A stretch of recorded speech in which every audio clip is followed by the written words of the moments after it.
Here is a peaceful corner outside the coffee house in a nearby town.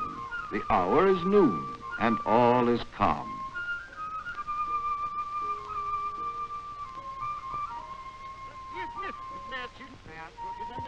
It does not matter what is being said here, so long as you understand that it is Hamid, the young radical, gently explaining his opinions to the people.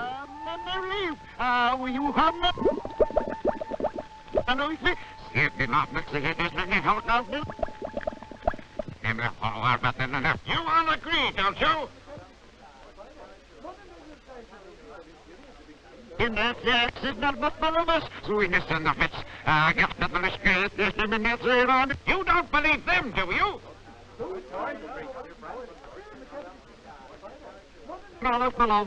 And one more thing.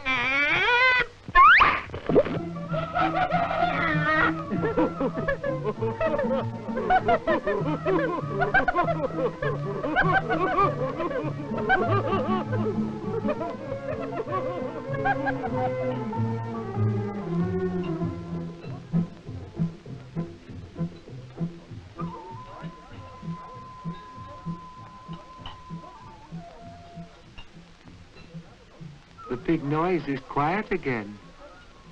Don't laugh, Burhan. A loud voice is necessary to shout the changes coming in our lives. Did you see how intently the people listened? They could not help listening, Hamid. But did they believe you? How could they deny me? Since the days of Nasr-ed-din Hodja, people have not confused loudness with truth. Sit down, Hamid. If you think people believe most in the loudest voices, let me tell you the story of how the Hodja was almost ruined by his wife.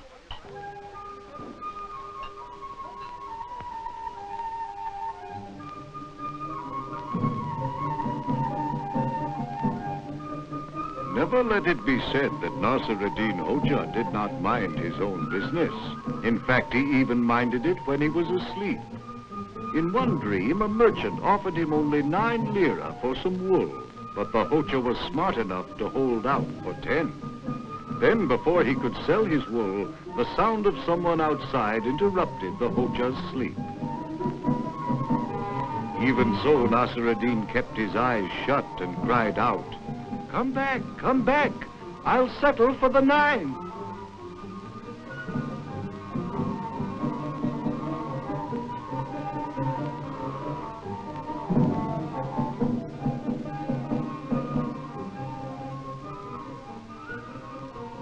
But there was to be neither sleep nor pleasant dreams for the Hodja that night. His wife had stayed out late again, gossiping with a neighbor.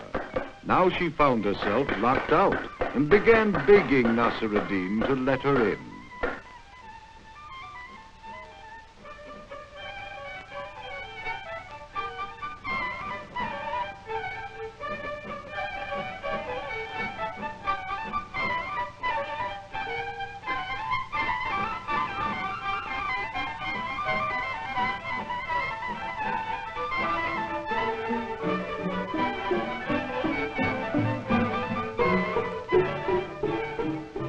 Sad and very angry, the Hodja absolutely refused to open the door. And like so many people who are wrong, the guilty wife turned in rage against the Hodja, who disapproved of her late hours and was punishing her. You'll be sorry for treating me like this.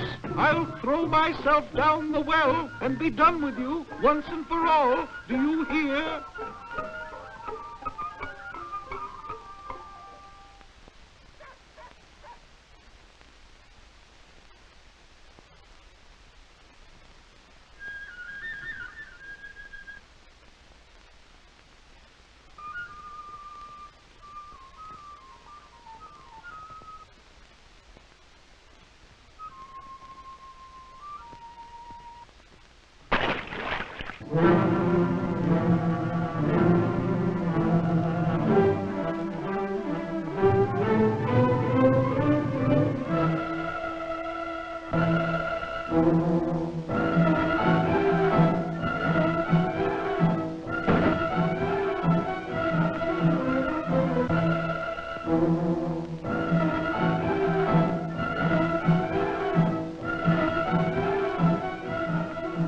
When the wife appeared again, she was inside the house, and it was the Hodja who was locked out. Now he began pleading to be allowed back into his own home, but his wife answered with a wicked laugh. Now I'll let everyone know about you. I'll tell them you go off every night and leave me alone. With that, the wicked woman began to cry out dreadful tales of the Hodja's misdeeds.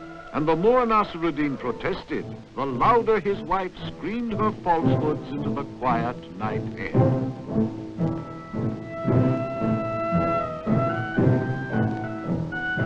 him to stop staying out late. I have to do all the work. He never does any. He leaves me here all alone to slave for him. He's a beast, that's what he is. A hateful beast, you hear? I can't go on like this. I can't. I won't. I won't. While his wife paused to catch her breath, Nasr-ed-din sat wondering how to stop her, but it was too late. In vain the Hodja tried to explain that his wife, as usual, had come home late and then locked him out, but the evidence was all against him. Caught between the loud accusations of his wife and villagers who were always ready to hear the worst about anyone, the Hodja knew that he was ruined. No one would respect him ever again. Then, a moment later, the Hodja's worries were over. This shawl belongs to your wife, Hodja. We were so busy gossiping, she forgot it when she left my house a little while ago.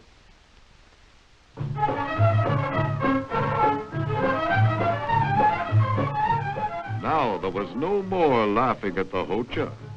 And as Nasr-ed-din watched the sleepy villagers turning away to go back to their beds, he knew they would never again judge the truth of an accusation by how loud it was shouted.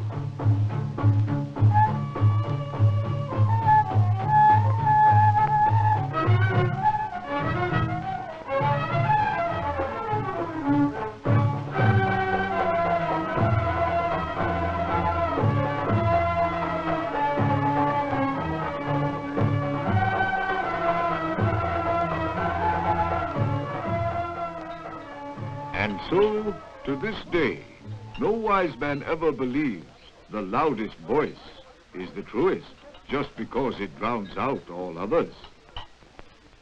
Can we forget this lesson from Nasr-ed-din Hodja?